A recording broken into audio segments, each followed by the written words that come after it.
সাভারের রাজফুলবাড়িয়ায় যুবক হত্যার রহস্য উন্মোচন। আসামি গ্রেফতার করে আদালতে প্রেরণ এবং ঘটনাস্থলে আসামিদের ব্যবহৃত নৌকার বৈঠা জব্দ করেছে পিবিআই। হত্যার সাথে জড়িত ৩ জন আসামি এলাকার যশোর গ্যাংয়ের সদস্য এবং মাদকসেবী বলে জানিয়েছেন পিবিআই।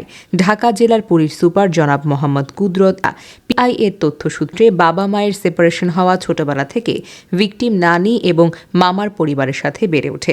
ভিকটিমের পড়াশোনা করার কোনো সুযোগ ছিল না, ফলে স্থানীয় বখাটে কিশোর এবং মাদকসেবীদের সাথে ভিকটিমের সখ্যতা তৈরি হয়। তার কাছ থেকে টাকা পায় কিন্তু সে আমাকে টাকা দেয় না, সুতরাং তাকে আমরা মেরে ফেলবো। মদ খাইয়ে ইন্টেনশনালি তাকে বেশি পরিমাণ মদ খাইয়ে তাকে নদীতে সে পড়ে যায় এবং পড়বার পরে যখন সে সাহায্য চায় যে আমাকে উঠান, না উঠিয়ে বরং ওই যে নৌকা চালানোর যে বৈঠা আছে বৈঠা দিয়ে তার মাথায়, মুখে, শরীরে বিভিন্ন জায়গায় আঘাত করে এবং ওই নদীতে থাকা অবস্থায় তাকে আরো মুখে জোর করে আরো মদ খাইয়ে দেয়। মদ খাওয়ানোর পরে একটি সময় তাকে বৈঠা দিয়ে পানির মধ্যে তলিয়ে যায় বা ধাক্কা দিয়ে পানিতে ফেলে তারা নৌকা নিয়ে তাদের মধ্যে চলে আসে। এসে তারা স্ক্যাটার্ড হয়ে যায়, তারা এসে তাদের মধ্যে যার যার বাড়িতে চলে যায়। ঘটনা হচ্ছে 19 তারিখ রাতে, তার পরে 20 তারিখ যায়, 21 তারিখ যায়। 21 তারিখ বিকালে এই ডেড বডি ফুলে ওঠে এবং পানিতে ভেসে ওঠে। যখন বউবাজার নামক একটি ঘাট আছে জলেশ্বরী নদীতে, ওই ঘাটের পাশে লাশটি ভেসে ওঠে। ভেসে ওঠার পর এলাকার মানুষজন লাশটি কিনারে নিয়ে আসে।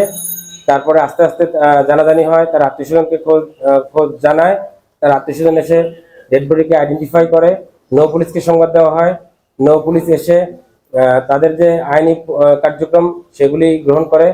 ডেড বডি নিয়ে মিটফোর্ড হসপিটালে পোস্টমর্টম করবার জন্য নিয়ে যান ওনারা। তারপরে আপনার সঙ্গে সঙ্গে ঘটনার পরপরই একটি অপমৃত্যু মামলা, যেটা বলেছি ইউডি মামলা, অপমৃত্যু মামলা দায়ের করেন সাভার মডেল থানায়। এর পরবর্তী কার্যক্রম আমাদের পিবিআই ঢাকা জেলায়, যখন আমরা ডেড বডিকে দেখবার পরে আমাদের সন্দেহ হয় যে তার শরীরের বিভিন্ন জায়গায় আঘাতের চিহ্ন যখন আমরা পাই, তখন আমাদের কাছে মনে হয় যে এটি নিছক কোনো অ্যাক্সিডেন্ট না, নৌকা থেকে পড়ে গিয়ে বা পানিতে পড়ে গিয়ে সে মারা গিয়েছে, এই ধরনের কোনো ঘটনা নাও হতে পারে। আমরা তখন আমাদের স্বাভাবিক প্রক্রিয়ায় আমরা ছায়া তদন্ত অব্যাহত রাখি। আমরা আমাদের সন্দেহের প্রেক্ষিতে কারা কারা তার অ্যাসোসিয়েট, তাদের সঙ্গে সে মিশত, কিশোর গ্যাংয়ের লিডার কে ছিল, এই তথ্যগুলো আমরা সংগ্রহ করতে থাকি। একটি কিশোর জিজ্ঞাসাবাদ করবার পরে আমরা যখন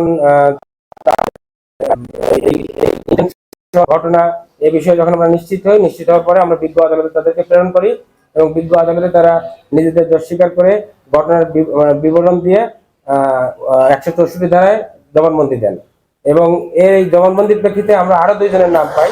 একজন হচ্ছে শরণ আর আরেকজনের শরণ এবং নাহিদ। এই শরণ এবং নাহিদ, এই 2 জনের আমরা নাম পাই।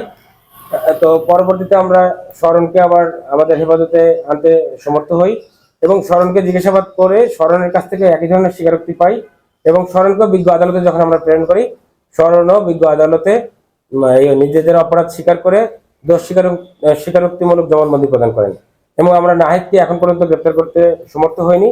নাহিদ পলাতক আছে। আমরা নাহিদকে আইনের আওতায় আনবার জন্য আমাদের আবেদনিক কার্যক্রম অব্যাহত রেখেছি এবং আমরা আশাবাদ ব্যক্ত করছি যে খুব দ্রুততম সময়ের মধ্যে নাহিদকেও আমরা এই গ্রেপ্তার করতে এবং